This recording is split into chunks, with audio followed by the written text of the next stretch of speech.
Hey guys, what's cracking? Godsman here, coming at you with another tier list video. Yeah, I know, it's been a while, and to be real, I hadn't really thought about doing one for a while just because I know they do well on the channel, and as a matter of fact, on a recent poll asking you guys what kind of content you'd want to see more of, they ended up winning that poll for a large margin. I think now it's tied with deck profiles, so more of that is well on the way.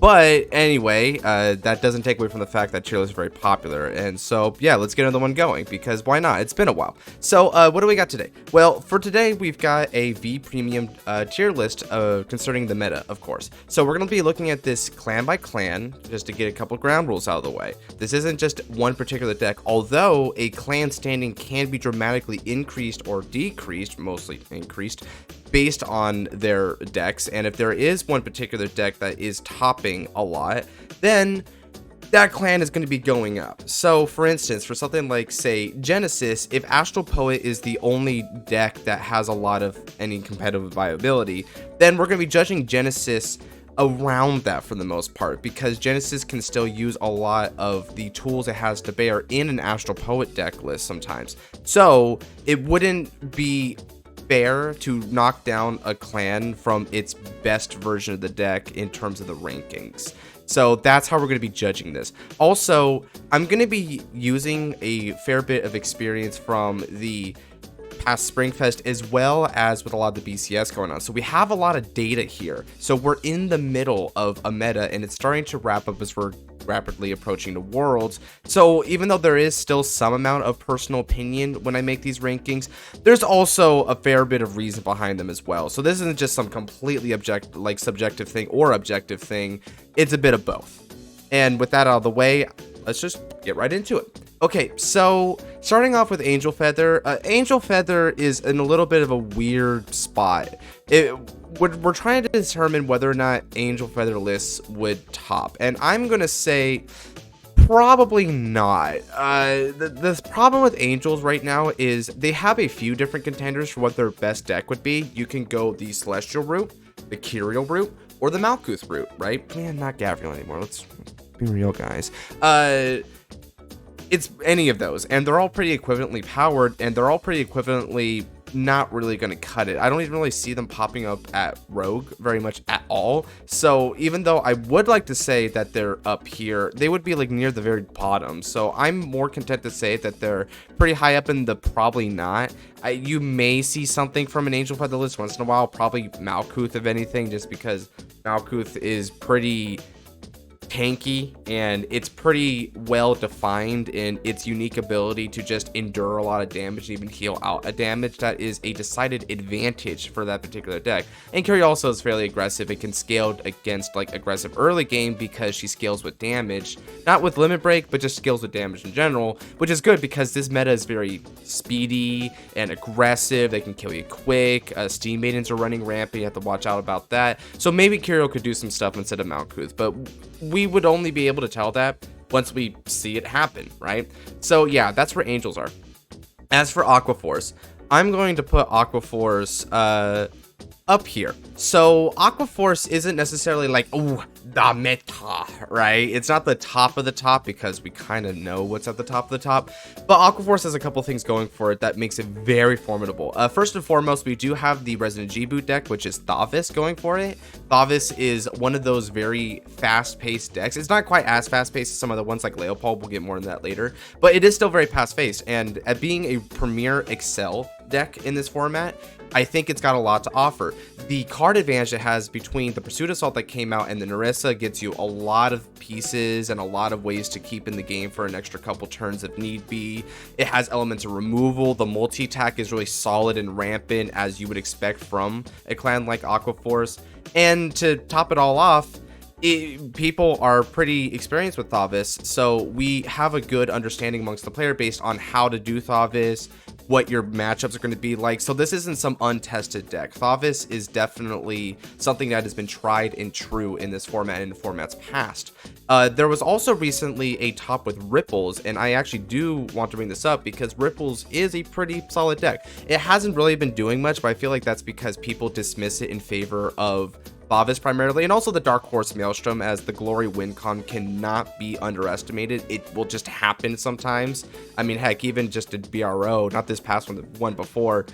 Man, yeah, that Maelstrom going 9-0 was pretty crazy, right? And it's because with the rise of Heal Guardians, we still haven't really been able to deal with the Glory turn as well as we used to, it feels like. Sure, there's adaptability, but it's still really as hard as it comes. It's just that the Maelstrom base all around, you know, all of your surrounding pieces and building up to a confirmed Glory kill is tough. And Maelstrom kind of lacks the ability to hang in there consistently. It can hang in there, but it's pretty tough. You don't get all of your pieces, you're not firing on all engines. You're probably not going to win confrontations against some of the more consistent, high-performing decks, such as Favis or Gurgit or Steam Maidens. So that's where that is. Ripples is in sort of a similar boat. It limit breaks for a really strong limit break, but of course the one thing about Ripples is it runs out of gas very quickly, unlike Favis. It will just burst you for one big turn, and if it doesn't kill you there, it probably dies. It doesn't accrue hardly any hand advantage whatsoever. When it tries to go all out, it's going to just throw everything on the board and try to go for it there. So if that fails, then you're dead. But I will admit, the margin for error with that is not as bad as you would expect. It can kill a lot of the time, trust me. I know. So all these things just go to say that Aqua Force, you have multiple iterations to go through, and Favis just stands like head and shoulders above the rest right now as a very solid contender. Bermuda. So Bermuda is also up here, and this is mainly for Anj.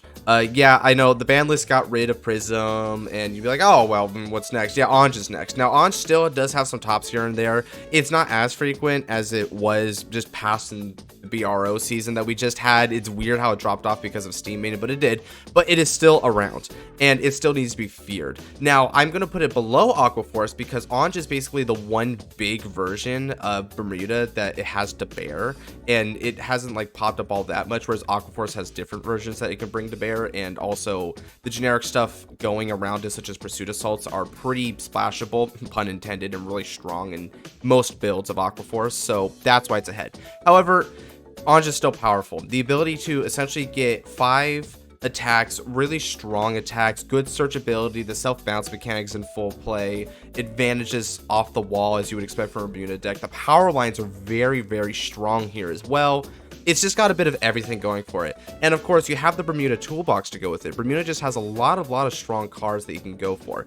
For instance, you can go for Nikita for extra card advantage and a really strong shield. You have the Aqua Chocolat pair, of course, that are just always going to be good in that clan. Let's be real. They're just how you play Bermuda for the most part, unless you're playing something that's like very wonky. You can go ahead and try Ellie again if you would like. Ellie is also a thing. And so there's just many ways you can take the Anj deck list, and it has a strong base to it. So yeah, I would say this thing can top. I won't expect it to top like too much, of course, but it can top. You wouldn't be going wrong trying to throw Anj into a tournament coming up here. All right, Dark Irregular. Maybe Rogue. So this really comes down to the Amon Shahado like lists that have been popping up here. DI is really hanging on due to the Castile and Hope on Damp win cons. Those are very, very powerful decided advantages that DI uniquely have access to that no other deck has. So let's just talk about this from the perspective of meta player, right? You're going into a meta that has a few different contenders, but you know, not too many contenders, and that's good for a meta. People tend to have this wrong impression that if a meta is super duper diverse, then it's a really good meta. And like, yeah, sure, okay, that's really interesting. Everyone gets a crack at it. You can get a lot of people in there. That's nice. But the problem is that you, as a player who's trying to prepare for this meta, is going to have to play against like what, 20 different decks potentially, and play test that and trying to build up your matchup data against all that. It's ridiculous. So you need to cut some corners, and DI is one of those corners that I see people cutting a lot when they shouldn't. If they don't understand the Amon matchup and how to deal with his ability to essentially Trishula you, that's going to be bad news. If you don't know when to properly deny them CB and how to pace that game, then they're going to throw in Hope on Damp or Castile you, and you could just very well die unawares right there. So DI really preys on the inexperienced player and people who just don't give it due respect. And for that reason, I find it to be a You know, it's definitely a rogue deck. I think it's one of the most rogue decks that you could find in this format. So yeah, that's where DI is going to go. I respect DI, guys. Really respect it. It may not be that well performing in a super fast meta. Shaharo can do some stings, but still, compared to a lot of the Excel decks, it kind of has a worse matchup. But if you don't respect that guy, it's going to kill you. DI, another one where if you don't respect it, it can kill you.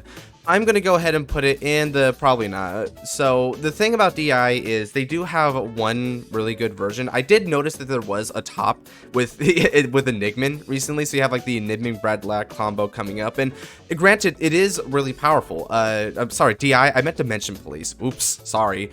So the thing about Dimension Police is, as anyone would tell you, it's a very big Unga Bunga swing with Vanguard kind of thing. And you would normally say, well, I mean, okay, that's really simplistic offense. But then when you bring up things like D-Robo and also the Brad Black Enigma combo, you have 3 super big Vanguard swings a turn. And with both D-Robo and Enigma, you have access to crit pressure from at least one of those swings. That's pretty freaking strong. We're looking at swings that start at like what? At turn 3, like they're 35 plus usually. That's how you can get Tachikaze with a crit. With the Enigma one, you aim to get your Enigma attacks both with crit pressure and over 50,000. That's ridiculous as a mother effort. It's also free. You just pitch to bring it up again, you know, like you don't have to CB or anything. It's really hard to deny DI their ability to just burst at you, because a lot of their ability to combo out is self-contained to the pieces they get. Now, they're weak on defense, and I think that against things like Steam Maiden, they're just going to get shredded because they don't have a lot to bear against the Colossus guard restrict as well. Well, guard, more like battle door, I should say, not guard restrict. The Colossus battle door in combination with all the rampant multi-attacks are just going to go poke, poke, poke, poke, poke. But if it does get to a point where it finds you in a moment of vulnerability, very similar to DI, then it's going to be able to just capitalize and kill you. The only reason why I'm putting it lower than DI here is that unlike DI, which has a couple different avenues in which they can go with it, and also they do have the ability to kind of hang in the game due to being a Protect clan and having defensive options, like the new one that we got from the last clan collection as a reprint. His name eludes me, but Mega Rock, that's his name. DI doesn't, Dimension Police, I keep making that mistake. Dimension Police doesn't have the ability to hang on for that long. They kind of need to high roll and burst you out quickly, or they run out of gas, a lot like Bastion. So that's why I'm going to put them in the, probably not. There was that top, but that's where we're going to put in the probably, you know. This stuff can happen, guys. If you're here, I'm not saying you won't ever top. You can do it with enough of skill, understanding the meta, and also just a bit of luck, let's be real. It can happen. Okay, Gear Chronicle. Where do you guys think this goes? Da meta. Yeah, and clearly it's because of Steam Maiden. Come on, it's the elephant in the room, guys. Steam Maiden is topping everywhere. There have been like some events where Steam Maiden hasn't really converted all that well into like the top 4, for instance. Sometimes maybe they'll have 1 or 2 in the top 4. Sometimes they won't have any in the top 4. I noticed there was one in the Mexico event where it was just a couple Royal Paladins along with the Shadow Paladin and one other deck, which eludes me right now. It was just not any Steam Maidens, but let's look at the Mexico list from the top 8. The top 8 was those 4 decks I mentioned and 4 Steam Maiden. So they all got knocked out in the top 8, but there was still half of the top 8 was Steam Maiden. So you wouldn't have known, but yeah, their conversion is pretty freaking high. The deck, oh my god, the deck, right? So I don't even really need to explain a lot of the things the deck does at this point because everyone knows about it. It's just everywhere, dude. You've got Battle Door. You've got consistency out of the wazoo. You get +3 with the new Steam Maiden cards they got out of Clan Collection Volume 5/6. You have the ability to just poke, poke, poke, poke. Elul as a Vanguard is cracked because she doesn't counterblast or have any cost. She counter charges you. She gives you resources without taking any resources away. That is bonkers. It's just all there. It is an incredible deck. Now, people will say it's tier 0, and I don't think necessarily that it's tier 0, but it is the best deck in the format. It is the deck that everyone has to address when thinking about their chances at topping this event, because that is going to be the matchup that is the boogeyman. It won't just take all the top spots all the time, but it is going to be the biggest kid on campus, no doubt. So even if we're talking about, you know, Chrono Tiger, Chrono Jet, even, it's funny, Chrono Jet up until recently was the face of this clan, and now it's a Steam Maiden. Even when talking about those, you know, they can be like kind of decent, I guess. Chrono Tiger can OTK you out of existence if they get the right piece, especially with that new support card they got recently. Chrono Jet, of course, is a nice solid deck, although, hey, I'm a little bit more excited for it in standard, if I'm being real. But anyway, not a knock to V Chrono Jet. It can still do some stuff, but it's not that impressive in this current format. But yeah, Steam Main just brings it up to da meta easily, no questions asked. Genesis. Okay, Genesis, I'm going to go ahead and put into the viability, and it's just for Astral Poet. Astral Poet does still occasionally have a top here or there. It's one of those decks that, very similar to Granblue, which we'll get to in a bit, just doesn't seem to ever truly phase out of a format. It's always there, just rolling the dice, trying the odds. Will it top this time? Will it not top this time? And sometimes it can do it. The Valkyrian High Roll is very much a solid idea in of itself. You know, nothing really quite replicates the Valkyrian High Roll, because 70,000 power is hard to negotiate against. It's 70,000 power, and a lot of Astral Poet players that I see these days are going with the Force 2 option, because even though that means your Vanguard swing is not all that great, your Valk is coming in twice with 70,000 with a crit, and it also has the ability to drive check to get more crits.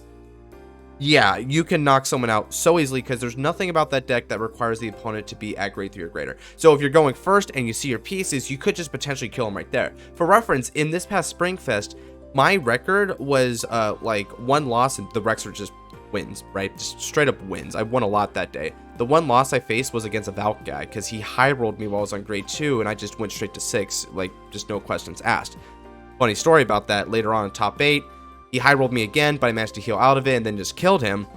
But it just goes to show that even when you're playing a really good deck and you play well, they can still just steal a game from you. And if they're having a good day that day, then they can steal a few games and get a top. They have gotten a couple tops here pretty recently. So yeah, I'm going to put them in the rogue tier. They're right with DI in that department. All right, we've got Gold Paladin. So yeah, I'm gonna throw it in Dameta. So I'm gonna, it's tough, right? I think Gold Paladin is like kind of the meta right now, just because I see it popping up a fair bit. But we could also put it in the top of, like, you know, solid, can top. Maybe I should put it here instead. You know what? Steam Maiden's just so its own thing. I feel like, yeah, okay, we'll just put it down here, because Percival did just get banned. So yeah, with that ban, it goes a bit more down here, actually. Here's the thing about Gurgit, right? It's still a solid deck. I think that even though you lose out on the Percival high roll, and that's what like really got people to rev up their engines, you still have a really good base with the ability to just multi-attack, burst out early, scale to your excels that you do get. And Gurgit's defensive skill is really nice when you're having to fight against Battledore. So for all those reasons, it is another one of your Excel deck doing Excel things to the best of its ability. It's very much in the same vein as Vanquisher and Thavis that way. I think Thavis is a little bit better than it now, so that's why I feel it's more here. It's not down meta anymore. If it still had Percival and it was doing well, it might have been up here, but yeah, with Percy gone, I think it's more down there. It's definitely got Duke on its side as well. Dupe actually did have a top recently, and I do prefer Dupe, but that's just because I prefer a mid-roll option that's Vanguard-centric. It's pretty cool. It's not the best deck ever, but Duke actually feels less of an impact from losing Percival than Gurgit did, funnily enough. That's because you can still run things like Full Cavalier and, you know, the whole Whale Caden pieces, you know, just all this stuff. If you want to know more about that deck, you can just check out my deck profile. I also made an article on the Axis Vanguard blog. There's a lot of research you can do on it, but essentially what it comes down to is the way that deck plays, you didn't really need Percival as much. So with all that being the case, it can just move forward. And I think it is contesting Gurgit as the best Gold Paladin deck potentially. And if it's contesting it, now you have 2 Gold Paladin decks that could top. So even though you could say without Percy, oh, it's down here, because of Duke trying to compete with Gurgit and, like, you know, doing pretty well. Now, I'm not saying it's topping a lot, but I will say it can top. but it's going to be at the bottom here. That's where golds is right now. So yeah, if you want to pick up golds, or you know, have picked up golds and you still want to go for it, especially if you picked up like Duke, go ahead. Hell, in this upcoming event for Anaheim, if I am able to go, I might end up picking Duke over Revengers. We'll have to see. But yeah, Duke actually does have like some really good potential, and I don't think people have paid enough respect to how Dupe Reverse has altered the deck's ability to just take games and throw out a good final offense. Granblue. Okay, so Granblue is going here right next to Astral Poet. I mentioned it before, but Night Rose and Astral Poet are basically partners in crime when it comes to the we'll take random tops here or there group. They're much like Dante from Yu-Gi-Oh! In the sense that Burning Abyss just does not die, really. It will just pop up and surface as people feel like it. It's still got a solid deck. So just like with Valk, being that 70k beater with crit potentially, just swinging twice, getting drive checks, that super pressure early, Night Rose has a good advantage too. Night Rose has the Skull Dragon beatdown, and if it scales to turn 4 or even, oh by god, to turn 5, it is a protect deck, so it could get to a turn 5 potentially. If it gets there, 4 attacks with Skull Dragon, each like hitting astronomically big numbers, that could be argued to be even worse than Valk potentially. It's just crazy what Night Rose can do if it gets there, and that's the problem with Night Rose. Its ability to get there and being able to just see the navigators, dump enough cards to make your Skull Dragons big enough, get the card advantage from Bow, make sure that you can survive the Excel matchups, which, as I will be a pattern later on, Excel decks are going to be, you know, just prevalent. You know, Excel decks are going to be a big bit of why this format is fast, and Protect decks struggle against Excel decks as a general rock paper scissors rule. So yeah, that's kind of bad for Granblue, but yeah, Night Rose still has the Skull Dragons going for it, and that's really all you need to say. It's not a deck I really need to explain very much because it's been around for so long. Same with Astral Poets. They just corner the market on their particular form of offense, and they're still just as difficult to deal with when they get that offense out. It's just now a matter of consistency and speed that they're lagging behind in, respectively.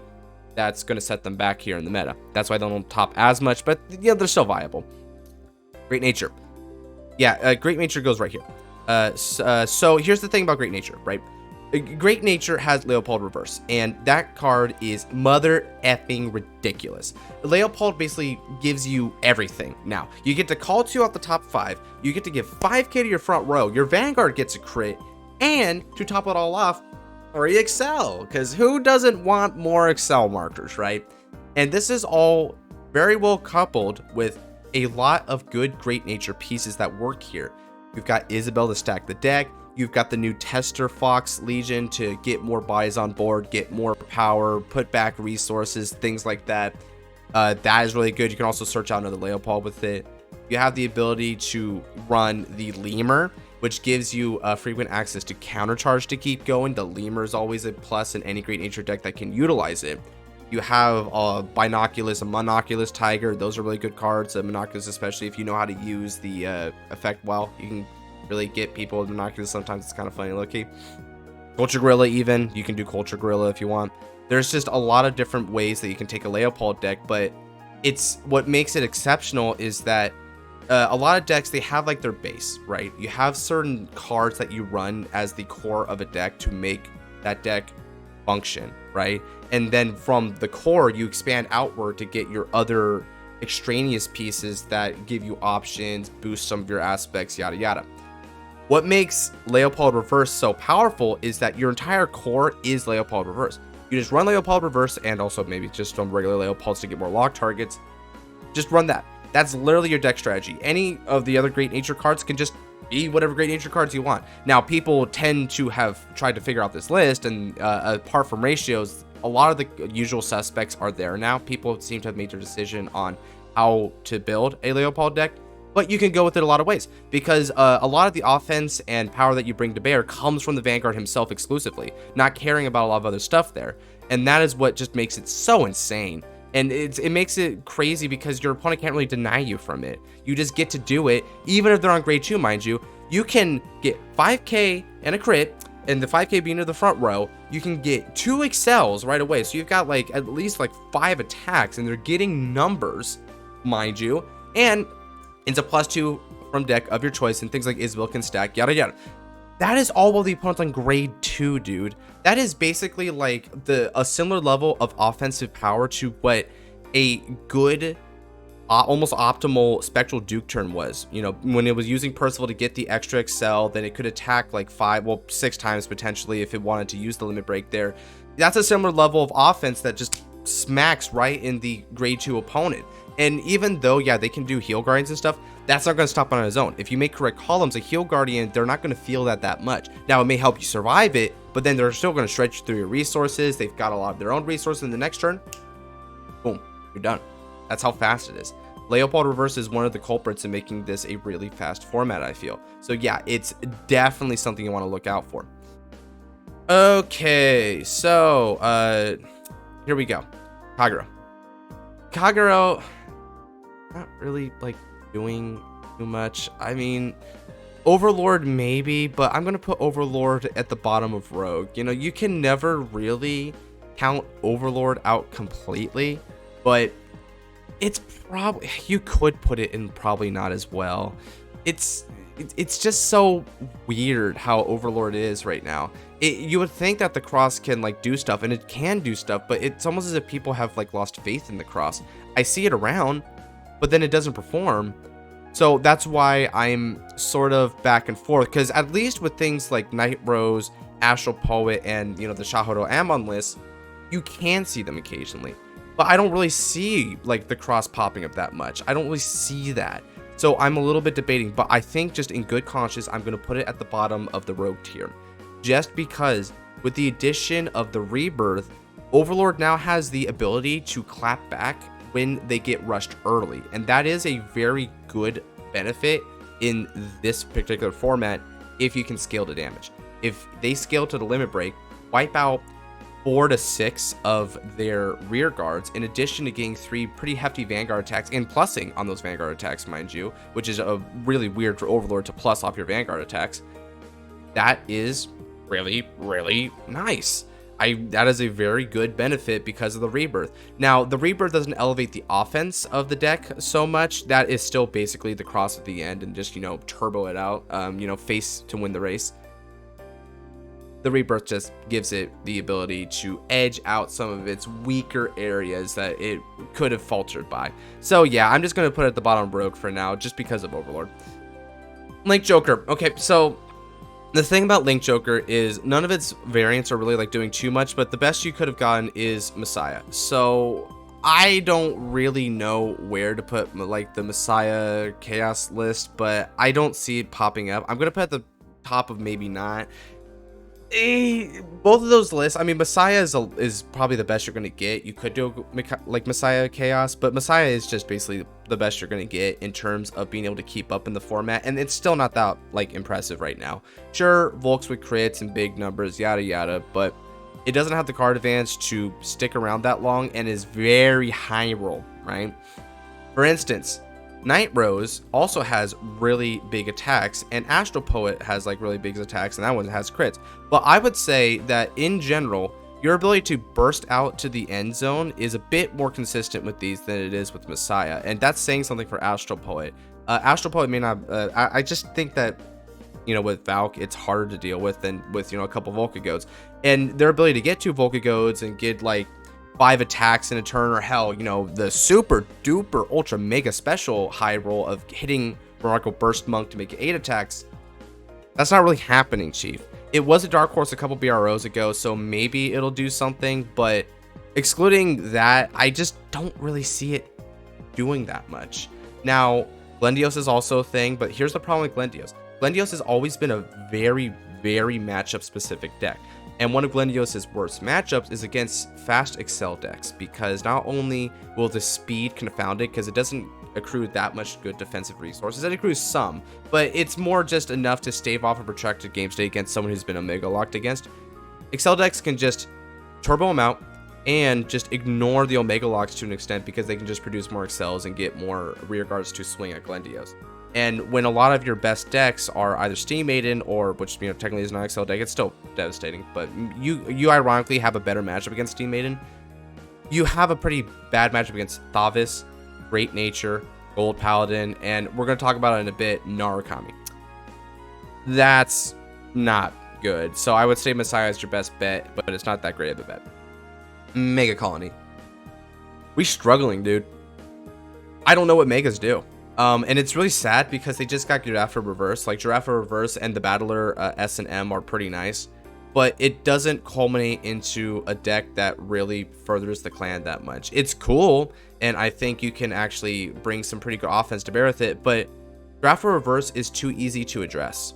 You can also easily be able to just meet its paralyzed condition and just continue with your day. Sure, it could be more devastating than paralyzed than regular Giraffe if you build up to that point, but it's just so fast, and Giraffe is another protect deck that it's naturally going to lag a bit behind. But the thing is nothing in Megacolony is really all that great. Ghidorah isn't doing too much. You've got Venom Stinger isn't really doing too much. I've already mentioned Giraffe, that's not doing too much. It's just, you need to go down the list. Master Beetle isn't going to do a thing. They're just struggling. I don't really see any tops coming from Megas at all, which is why I'm just going to put it down here. And it's really unfortunate because I like Megas a lot. And maybe, just maybe, a Wonder Child could do something with Megas, but I just don't see it yet. I would like to see it, but I just don't see it. Okay, so now we're moving on to Murakumo. Murakumo, yeah, probably not. So yeah, Murakumo has basically the same thing. The problem with Murakumo is that they've only got really one deck that can do anything, and that's Yasue. And Yasue is a pretty good Excel deck, but it's got a couple problems. One is that its benefit for when you do high roll Yasue is pretty strong, but there's other high rolls that can also just really smash you out of existence, so that's not exceptional. And it runs a lot of grade 3s to make this work, so its defensive value and its ability to hang in the game is not that great. So it's not that impressive as an Excel deck. It can do crap, but it's not going to translate to a top, I think. It's not going to translate to doing very well in this meta. Maybe if you wanted to like give a lot of credit to Yasue, you could probably put it like up here, maybe, you know, alongside Messiah. But I just don't think it's going to reach the end goal. It needs to high roll enough times and beat out the opponent, what they have to bring to bear enough times to hit that top, and nothing about it really comes into its own. At least with things like, for instance, you've got your Genesis here with Astral Poet. You've also got DI's Amon, and they're by extension and really just Gasteel and Hope on Dam. Their offenses and what they can bring to bear is very unique to them. You can build very much around that, and it can be hard for the opponent to deal with that specific thing. But the method of winning for Yasue is rather typical. So it has to just sort of be compared with a lot of the other ones that can do what it does, but a little bit better and with a little bit more of a fallback plan. So that's why I just don't see it doing much. Narukami. So yeah, Narukami is going to be going like right around here. I like Vanquisher. Is it really that solid there? Yeah, I think it's pretty solid. Vanquisher is basically the reason why it's up here, but I've also seen some stuff for Eradicators, so you've got a couple different lists that might be able to do a thing. And if you want to do an V, you can do Armor Break. So yeah, Narukami is just that kind of a clan where it is fairly formidable and it corners the market on the bind gimmick, which can be really annoying. But the Vanquisher multi-attack, the ability to gain power lines, full Bronto is a good card. It's just another Excel deck that excels, pun intended, at doing what you would expect those kind of clans to do. Fast output, rampant multi-attack, and just go, go, go, go, go. It's pretty comparable, I think, to, you know, what like Golds can do. Now that Golds have lost Percival, yeah, I think it's definitely comparable to what Golds can do.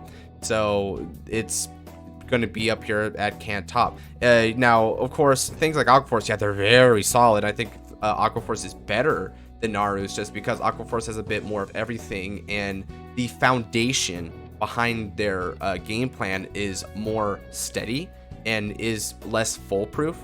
Well, no, more foolproof, I mean, than Naru's, which is why Aquas are just up here. But we still gotta respect Vanquisher, and also Bowing Saber Reverse can do stuff occasionally. I've seen, you know, a couple things with that. So yeah, Eradicators are also noteworthy. So yeah, I think they're pretty comfortable at the can top. We've got Neos next. Oh, brother, where do you think these were going? We struggle with Neos. We got the new Gradial Ride Line and it did nothing. It's still just the same basic idea. Make plant token, get basic advantage, only for that advantage to not actually lend itself to a formidable enough win con that advantage actually matters. Neo's gimmick doesn't matter. It's unimpressive compared to what any of the Paladin decks or Bermuda or other based advantage decks. They can get advantage too, but they have better win conditions. That advantage serves a purpose. I mean, we haven't got a Shadows yet, but I mean, look at something like Revengers at least, right? You know, you could get rid of all your rear guards and then have like the triple Raging Form turn attack, or hell, even like 4 Vanguard attacks. Like, that's pretty wicked, right? But with Neos, they just think that, oh, their benefit is the card advantage and that's it. That's so blasé. You can hang in a game potentially for a while, but unless your opponent's in a really vulnerable state, they're not going to die to you most likely. So your best version is still Musketeers, but Vera is cool, but it's a 3-attack deck. You can get more attacks with Cecilia Reverse, but Cecilia Reverse is sort of dubious in its consistency to be able to be pulled off, and it also has awkward interactions with your field, so it's not that seamless to use with Vera. It sucks to be a Neos player, I'm sorry, and it's like that for both this 4-mana premium. Yeah, dead last, man. Okay, so Nova's same thing. I mean, what Nova's deck is going to do anything? Victor, yeah, no. I saw a Victor top, but this is like that Wonder Child thing. If you really want to be nice to Novas, maybe down here. If you think, I don't know, if Kaiser does stuff. It's just Novas, man. I'm sorry, Machina Blau. You're cool, man, and I respect Novas a lot, but it's basically an Excel deck that does Excel things, but it's so balls to the wall and sort of glass cannon-y compared to Gold's, Naru's, Great Nature, Aqua Force. It's just very suboptimal compared to those. The Nova's win condition, I have talked about this with some Nova guys, and they have told me straight up that Nova's method of winning is the opponent guarding incorrectly against it. If you need the opponent to be bad in your matchup to win most of the time, that's not a good sign. No, I'm not saying Novas can't win ever from its own merit. They can, you know, occasionally bring a good offense, but you know, so can a lot of other decks. There's nothing about it that's exceptional. It's a lot like Yasue. The only difference that I can find is that Yasue is a little bit, you know, better performing. It has a little bit more credit to it, whereas I can't detect any Nova's deck really to put on the platter to be the meta representative for it. I don't know which one you would choose. It's certainly not God Hand, and I would have liked to set Blouse, but you know, I mean, it's not going for much, right? Especially against a Force deck that gets a defensive, the entire offense goes down. What else you got? Victor? Victor probably is your big representative, right? If you're not talking about War Deity. But even then, you know, all they have is Sisanda. So if you wanted to be nice, we could say like here, but I am a little bit more critical of what Novas brings to the table. So I'm going to put them at the top of struggling. It is the top, but they are struggling. Nubas. Yeah, also probably not, you know, yeah, okay, so here's the thing about Nubas, right? They do have a couple things going their table that very much similar to DI, actually. They can get you with a couple of wicked win conditions. Mizukaze and Fuzen Kongo, the bird got banned, funnily enough, so that's not there anymore. I already, you know, mentioned it before, but now I can't mention it. But you still have those other guys that can potentially knock the socks off the opponent, and that's pretty good. Now, the new evil decoy support that they got from, I forget his name. I think his name is like Fuden or Fuzen or whatever, but it's like the offensive-based version of what Hanzo could have been. It's not doing that much. I don't even know if it's better than Hanzo. I actually prefer Hanzo still, I think, a bit, but it's debatable. They're around the same level. Still, though, I think if you wanted to bring a version of Nubas to offer to the play, it's going to be the Resident Jibu deck Shiranui. That's the one that I believe the most in right now. But you could also make a very good argument that for Nubas, and this is within the realm of Nubas, that it's Megatsu. And Megatsu does have a nice 5-attack turn. It does lean into the ability to be very defensive very well. I do like that about it. It is a good idea that their base Vanguard allows you to just tank an attack by retiring a couple of rears. That's nice. You can also just get a lot of card advantage thanks to the cat, right? I forget its name, but the cat can get you a lot of stuff going and just, you know, bounce back with more offense. It keeps tempo. So Megatsu is really cool too. And, you know, maybe you could say, oh, well, Rogue, but it hasn't done enough to really proven itself to be Rogue. Now, it does have enough of things going for it that, you know, I'm going to say probably not. It's not exactly struggling that hard because you might be able to nail him with the Mizukage once in a while, you know? And that could be, you know, pretty cool. But your ability to actually, you have, as a Nubatama player, you have to direct the flow of the game in such the way that either the opponent isn't aware you have this win con and then you just get them with it, or if they're aware of it, then this becomes challenging because you need to be able to direct the path to a point where they are vulnerable to your win con. And that is tough, but you can do it. And I respect its ability to do it, and not just from one source. Because if it was just some, let's say, Mizukage, they could be very aware of that as the opponent. But if you're running say, Mizukage and Fuzen Kongo, then they have to look out for two different win cons that operate very independently of each other and very differently from each other. And so if they're preparing for one, you can knock them out the other. And so that sort of which fist am I going to throw kind of deception act is one of the big reasons why I think, yeah, it's not just straight up struggling. You can do something with Nubas. OTT.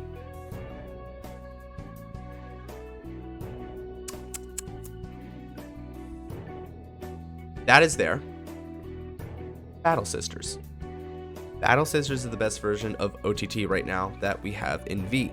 Reverse and the cards that came with it, really good. Coco and Mocha, really good. They really helped. They gave it a lot of card advantage. They gave it the ability to hit pretty decent numbers. Your grade 2, what was her name again? I forget her name, but she's the one that has the Sentinel Restrict.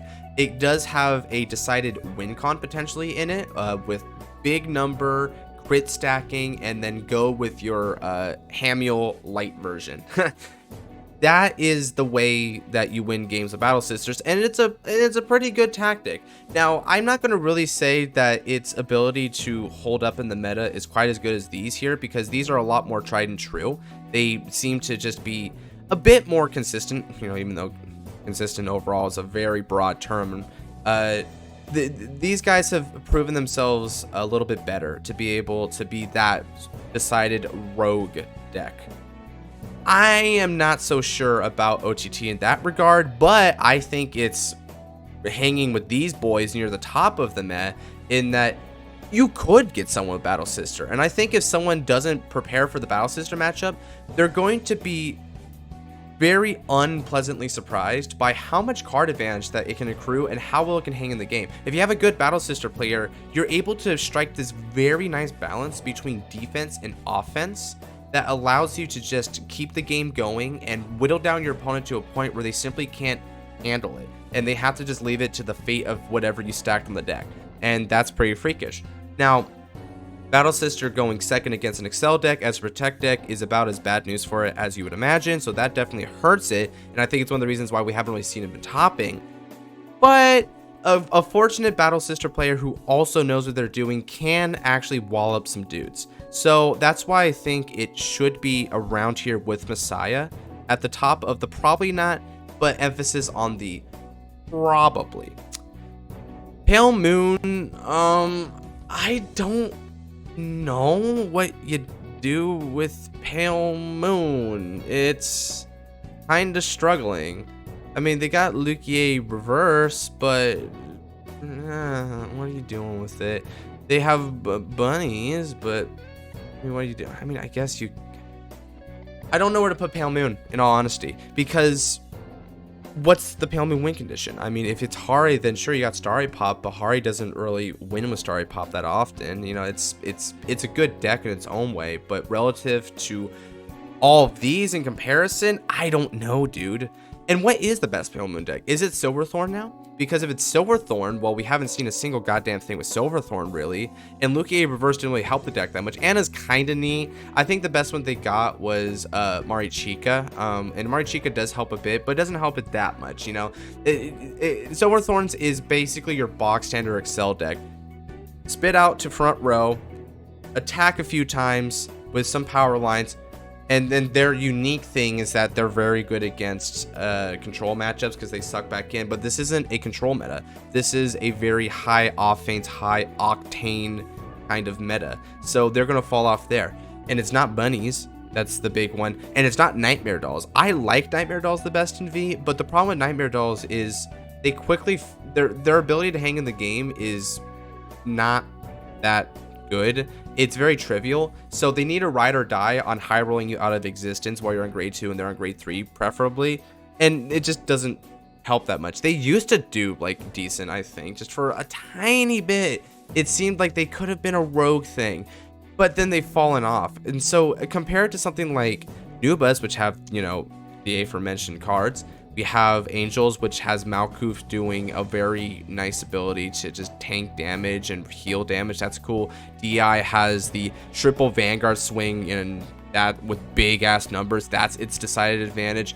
Mura's, I don't know about Mura so much, you know, like so on and so forth. These guys at least have something to their name that I think puts them in this spot. I can't say the same for Pale Moon. That's why I've got to put it down here, because I just don't see really that much of a redeeming factor that sets it apart from everything up here. Sorry guys, but you're gutted. All right. So okay, we're going to put Royals right around here. As a matter of fact, let's do that. Okay. So here's the thing, right? We've actually seen some Royals tops from a Jewel Knights, and I think there's more that Jewel Knights can offer us. Jewel Knights is a really, really good deck. Now, do I think that Jewel Knights is going to demolish the format or be the second best deck? You know, I don't think so. But we have seen a few Jewel Knights tops, and I think their tops are rather convincing. Jewel Knights have this sort of uncanny ability to, well, not uncanny, but this really solid ability to just have the ability to close a game out. Now, they won't always close the game out, but they do have the potential to close a game out a lot of the times. And the reason being that they have two different finisher Vanguards. You can have Salome as a finisher route, or you can have Ashley Reverse as a finisher route. Now, as of recent times, Salome has fallen off for favor of Ashley Reverse, and I think I like that better, because even though the multi-attack that you get with Salome is technically a bit better, you get 6 attacks, and you can also accrue a bunch of drive checks with Salome. The thing is that drive check pressure is a little bit deceptive. After all, let's keep in mind that Jewel Knight's main gimmick revolves around taking normal units from the drop and putting them back in the deck. And the moment they have an effect that shuffles, that's it. You shuffle the deck, and now you've sort of filtered down your triggers, not in a good way, but in a bad way. So your trigger pressure is weaker than normal. Now you make up for that with pretty good like power lines, but they're not intolerable power lines. However, then you get to Ashley Reverse, and Ashley Reverse is a really interesting Vanguard. You get huge numbers with her, and with the crit pressure that she can gain from either Force 2 if you went that route, and I wouldn't blame you if you went that route, or get this, you can get a crit from riding over base Ashley. If you ride over base Ashley and give her the crit, and you went with, say, the Force 1 route, those two rides can give you a Force 1 to each of your rear guards, and Ashley Reverse is a 5-attack turn. You go rear, van, spit out a couple more rears, and then boom, just do your drive checks and queues your day. Thanks to Christine can get Ashley Reverse's huge numbers, because Ashley Reverse gets a whopping amount of power. She gets, like, I think 30,000 power or something like that from her effect. So she's swinging big, and then Christine can also swing big. And if you Grove check crits, you can give them to you can give the crit to Christine. Don't give the power, because Christine will alter her power to match Ashley Reverse's, so that trigger check is wasted. If anything, you should just give it to Ashley Reverse, funnily enough, but give the crit to Christine at least, and then she'll still just go ham as well. So those big numbers with guard restrict and also a decent amount of like multi-attack and also consistency. Jewel Knights have a really good consistent base because they're constantly able to replenish their soul, but also search out pieces for themselves, and their call over abilities of drawing, looking at top 2 for Jewel Knight, looking at top 3 for Jewel Knight. They just have the consistency and the power in good balance to be able to hang in there and slug hard with a very solid win con. It's got everything it needs to be in this particular position. So that's why I'm putting it there. Also, Altmile has tops, but that I think is the kind of top that you would see from the mid, probably not more than a top from very solid. The Jewel Knight tops are what's putting it up here. And we don't even need to talk about MLB, ironically, even though MLB would think be better in an excelled like kind of meta, but these excel decks are really wild, and MLB hasn't changed much, not gonna lie, and stuff like that. Oh, sorry, Saint Guard, I'm not really thinking about Saint Guard too much. I'm also not really gonna think about Seekers at all, but yeah, so this is purely for Jewel Knights, more or less. Shadows, so Shadows is a little bit of a weird spot because Luard hasn't actually been popping up, and that's weird to me. I would have thought that Luard would have popped up, but it hasn't. And Revengers did pop up a couple times, but it's not popping up as much.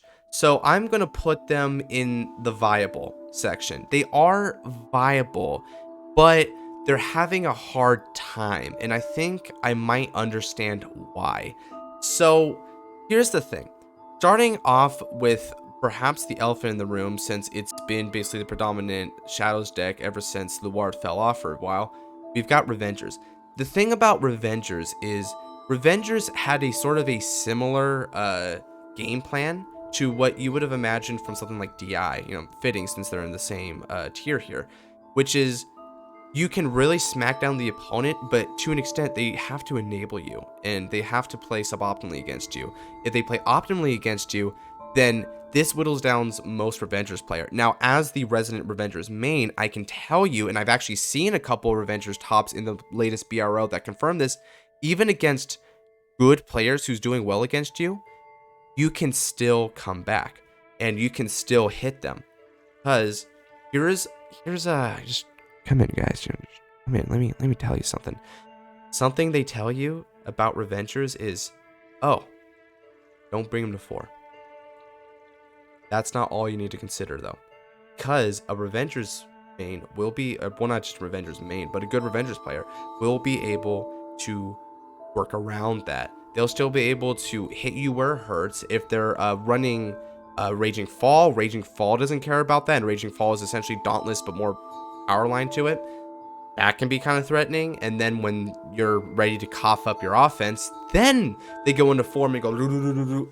So it is still it can mid-roll when it needs to, but it will high-roll you the moment you let it. And the strength of Revengers, when you pilot it well, is you can put your opponent into this position where they find it very difficult to deny you that limit break for very long. At some point or another, they need to give it to you. And if you can correctly anticipate the push turn where they give it to you because they want to effing kill you that turn, and you stave off the push turn, then you've got them right where you want them. Because now, not only are you enabled, but they're in a weakened position most likely because they've overextended themselves.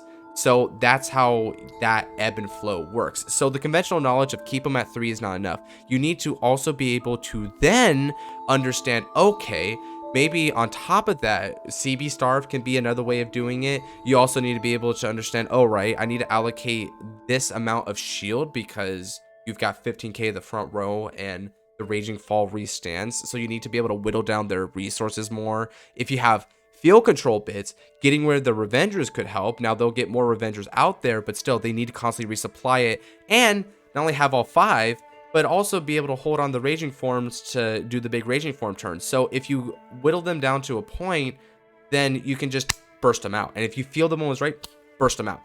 So yeah, it's not as easy as keep them at 3, but people still know how to deal with Revengers, I think, for the most part.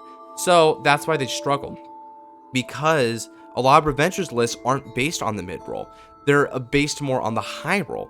you have a lot of lists. Like, for instance, the one that topped in Mexico had 10 crits, and that tells you a lot. It's meant to be a very fast-paced crit deck, and that makes sense because his meta is very fast-paced, but it also doesn't take advantage of one of the strengths of Shadows, which is his ability to have resourcing and attrition to its advantage.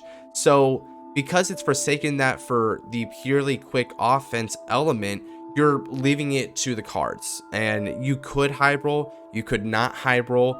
The opponent may have the ability to stave you off, maybe they're not, maybe you caught them in the moment of vulnerability. So it's just really a toss-up, very similar to how like these could be toss-ups potentially as well.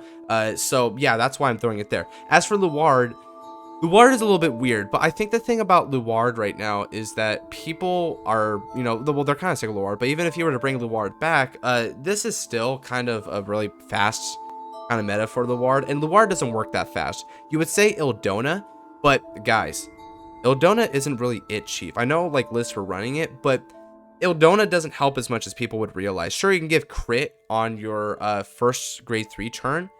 The issue with that is that your power lines are not that big to really make the crits threatening. So it doesn't really matter. And you've sort of divided your attention to enable the Ildona and Soul. So your offense sort of suffered for it even more. And because of that, it's like, was it even worth it to Ildona? Well, maybe in some matchups, but it's not as overarchingly powerful and beneficial as people would have made it out to be. So yeah, the War didn't really get anything new. Now it's back to quote unquote full strength for the most part if you exclude things like the main. But even then, it's just not keeping up. I kind of wished it would keep up, but right now it's just not keeping up. So I just think that its potential is there, but people aren't able to bring it home. They aren't able to hang with the meta yet and do it. And a part of me wants to think that's because not enough people are even bringing the Ward in this meta. Maybe there are a lot of Ward people coming in, and I'm wrong about that, but I just don't know what the conversion for that is. So yeah, between that and Revengers, that's all that Shadows has to offer. Nothing else, not Claret, especially not Witches, not PBO, none of that. No, those aren't really going to be considerations here. It's just those two. So really, Revengers is still the premier Shadows deck, and this is a lot based on their performance because we just don't know where the Ward's at. The ban list was pretty recent too, so maybe things will change, but as for now, yeah, it's just in the it's viable, you know. It's kind of the roguish, you know, but it is viable if nothing else.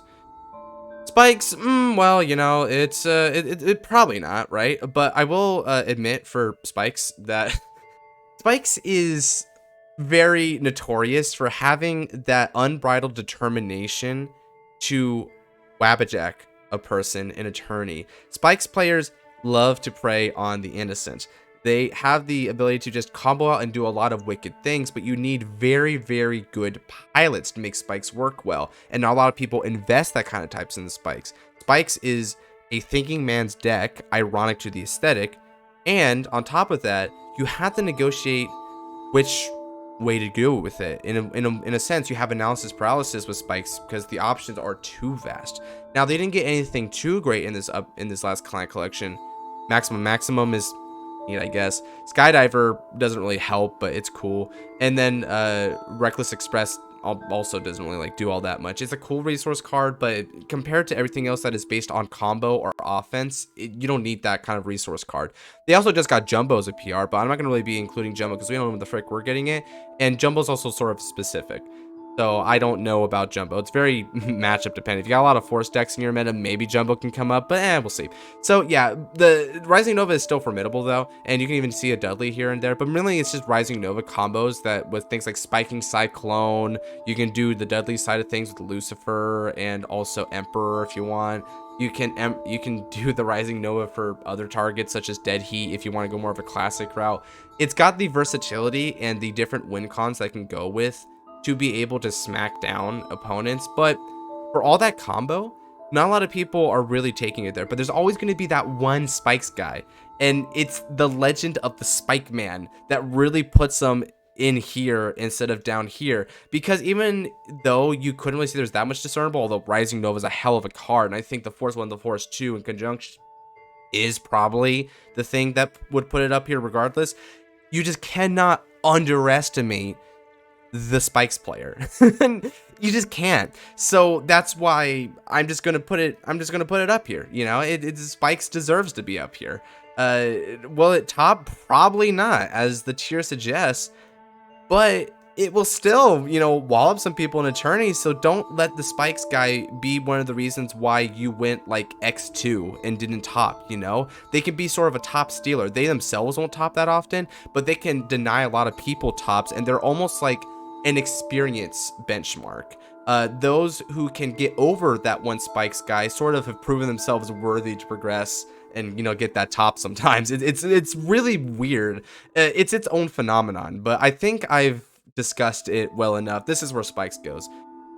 Tachis, yeah, Tachis are going like down here. So yeah, the thing about Tachis is they do have the Raptors, which can do some stuff. They can actually have good multi-tack and pretty decent power lines.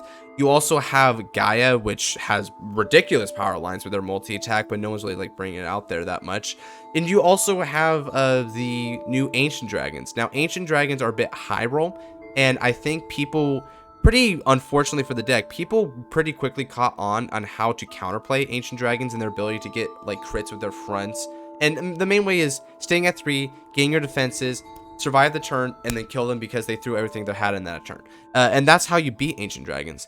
Now, it isn't always that simple. Sometimes maybe you took a damage where you didn't want to, and you got lined up to 4, and then suddenly you have to guard everything, and that's really difficult, and so you die for it.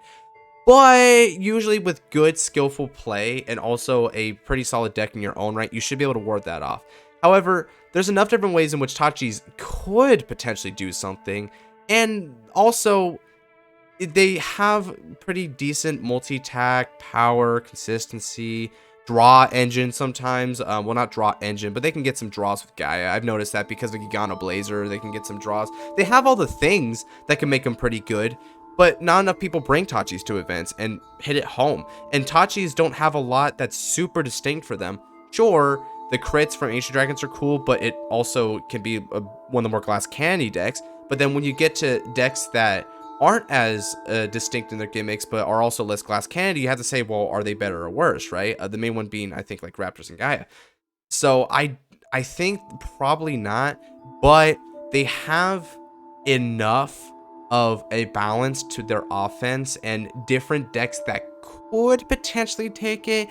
So, and these decks can do stuff a little bit differently enough, especially with Ancient Dragons, that someone who's playing for those matchups aren't going to plan for the Tachi, so maybe they can steal some wins and, you know, maybe top. So they're down here, but they're not completely forsaken. I can actually see a Tachi's top and think, oh, okay, cool. Someone actually managed to hit the Hail Mary, you know, like that's fine. That's cool.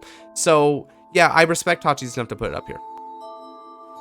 And that's going to do it. Yeah, pretty talkative tier list. At first, it was kind of sweet and short, but I started rambling. But these are my thoughts on the matter.